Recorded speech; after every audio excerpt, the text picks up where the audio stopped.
As I'm sure you know, somewhat recently Borrowed Time became base kit for all survivors, with Borrowed Time the perk itself now simply extending the duration by an extra 10 seconds. Overall, it seems the majority of the community are either really happy about this change, or at the worst they're not bothered either way. Most Survivor players, whether high tier or low tier, never really like being tunneled, so of course having an anti-tunnel mechanic now built into the game is hugely appreciated, and a lot of hardcore killer players refuse to tunnel anyway. Of course, I'm not saying that every single Dead by Daylight player is okay with it, but overall it doesn't seem to be that controversial of a change, because most people agreed Borrowed Time was a fair perk that was healthy for the game.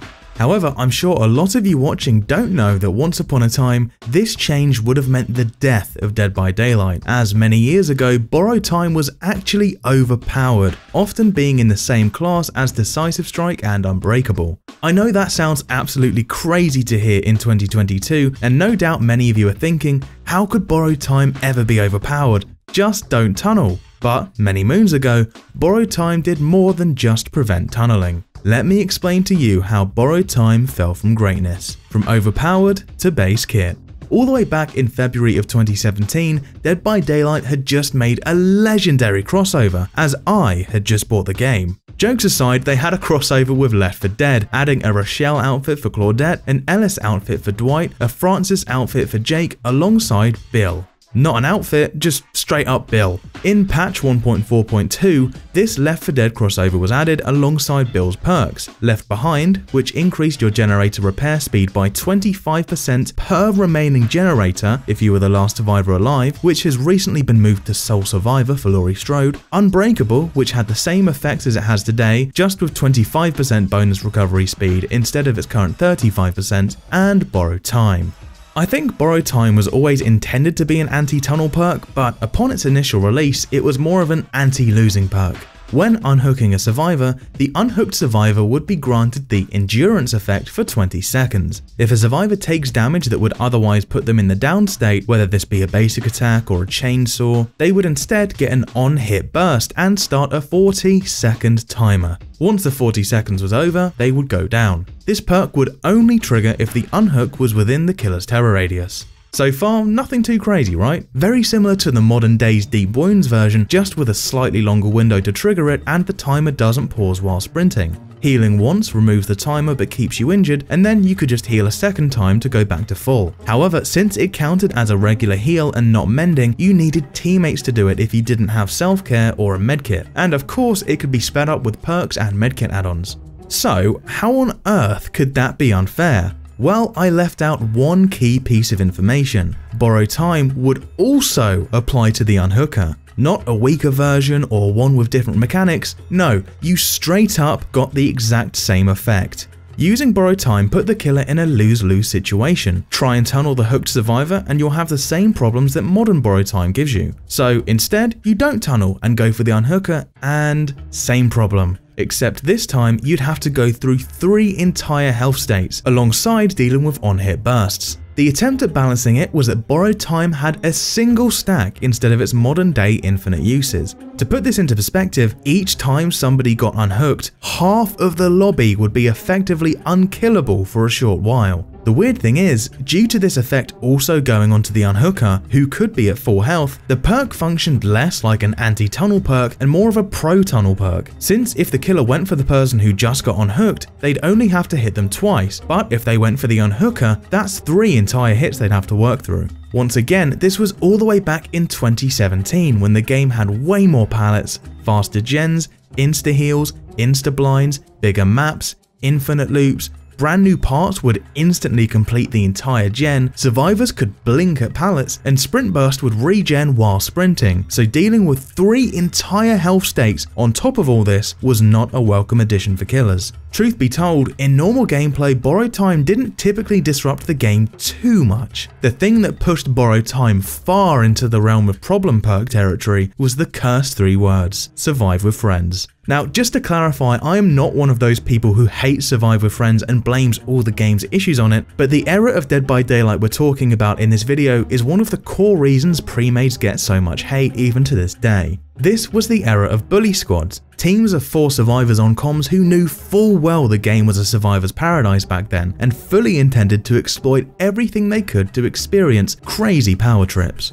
Matches against these types of teams could only be described as absolute hell. Every chase would be an instant sprint burst straight to 6 safe pallets. Every time you should get a hit, boom, they teleported to the other side of the pallet. Meanwhile, you've lost 1 gen immediately to a brand new part, and once you finally get that first hit, insta-heal. Once again, syringes didn't take 8 to 16 seconds back then, it healed you the same frame it was used. And of course, don't forget the teabagging and emoting at every single pallet. And don't even think about switching targets. Every other survivor on the team was capable of the exact same stuff, so you'd only waste more time traveling across the map than if you just committed to that one survivor. And once you finally get the survivor down, boom, decisive strike, which was still in its prime, which meant it had no timer and was active at all times. Eventually you might down them again, but this time they've gone down in the open, which means no walls nearby for you to counter flashlights with. That's right, flashlight save time.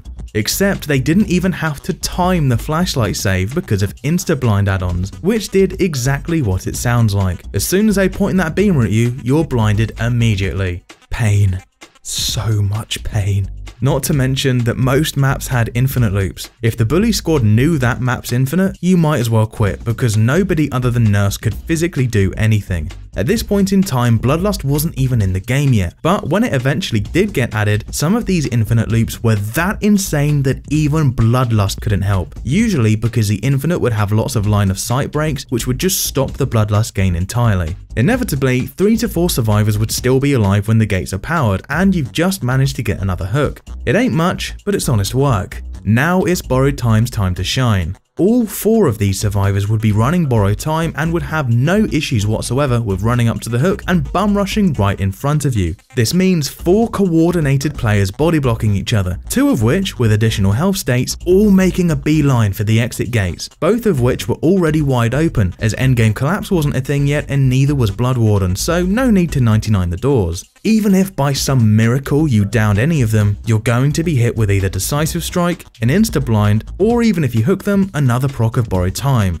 Of course you can't slug them because you know damn well they had Unbreakable. It was a nightmare. Every single match with these players would have been Decisive Strike, Borrowed Time, Unbreakable on all 4 of them, and then maybe Self-Care or Object or something else for the last slot. No matter what you do, they have a counter that nullifies it.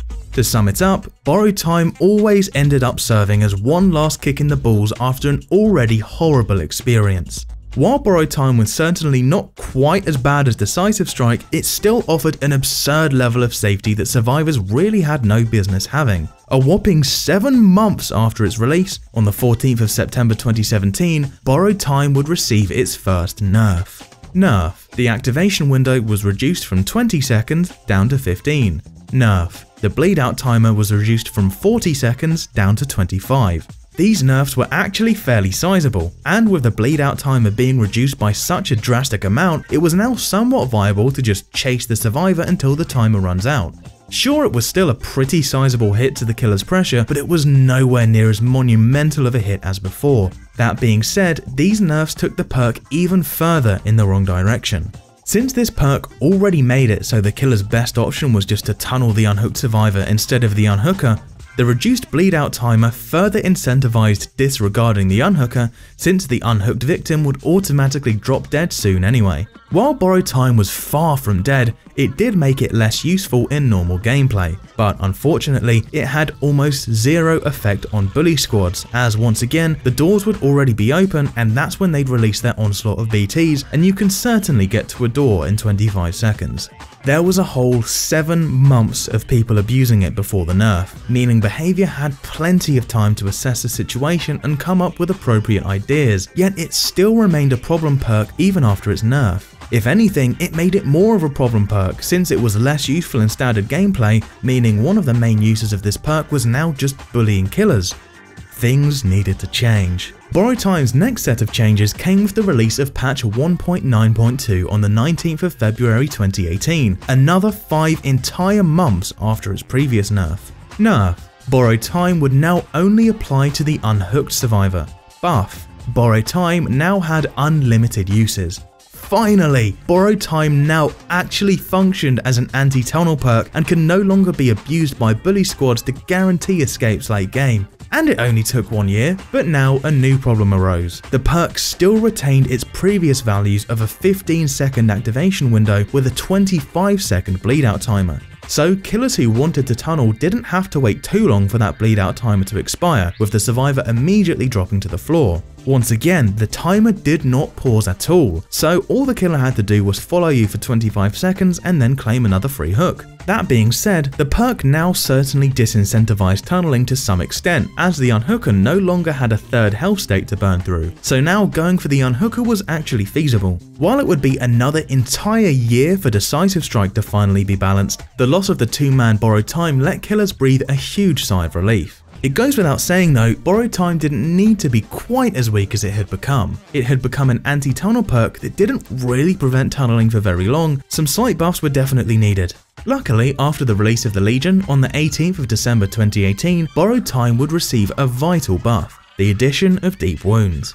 Instead of Borrowed Time having its own arbitrary timer system, it would now be unified using the Legion's new mechanic. This was a vital change because Deep Wounds timer would pause indefinitely whenever the survivor was in a chase with the killer. This change was 10 entire months after its previous changes, and although Borrowed Time was far from dead and was still decent, it definitely should have received something sooner than this. That being said, Borrowed Time was certainly not perfected yet, or more accurately, Deep Wounds weren't perfected yet. Keen viewers may have noticed that I said the timer pauses when in a chase with the killer, not while sprinting.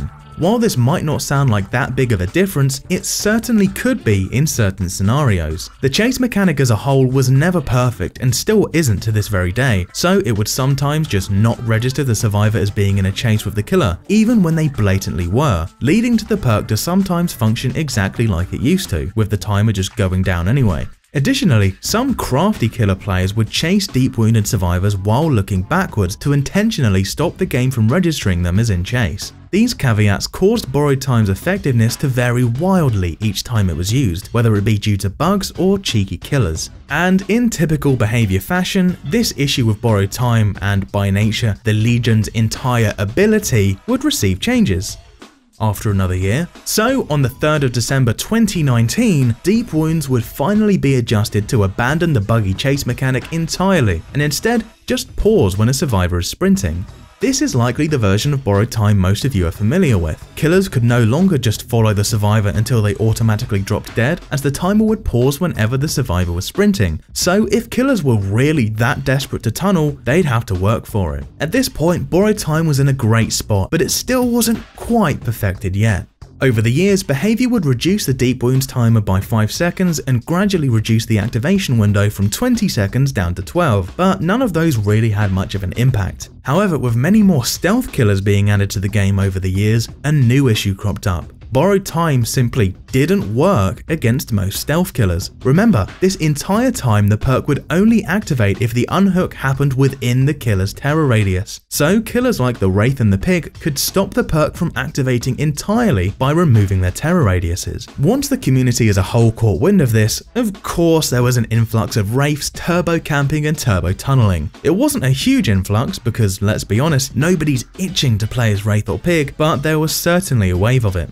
So on the 4th of May 2021, Borrowed Time was buffed to activate on every unhook no matter what, regardless of terror radius. At this point, Borrowed Time was, in my opinion, perfected. Even if you wouldn't quite call it perfect, it was in a good enough spot for the community to welcome it with open arms when it would eventually be made base kit on all survivors, with the perk itself simply adding 10 seconds to the activation window, which is where we're at today. I hope you enjoyed the video and thank you so much for sticking to the end. I've noticed that now that I've seen some success with this style of video, a bunch of other people have now started doing the same thing. At the end of the day, that's completely fine. Nobody can own a video style, but I'm just putting it out there that if somebody else makes a video like this on a different topic, that's not going to remove the topic from my table. I've been working my arse off on YouTube for 6 years with no success, so now that I'm finally getting somewhere, I'm not going to let copycats stop my momentum. Once again though, no hate to the people following my steps, no one can own a video style. I'm just saying that I don't want people calling me a copycat down the line. I was doing this first. Thanks for watching and take care.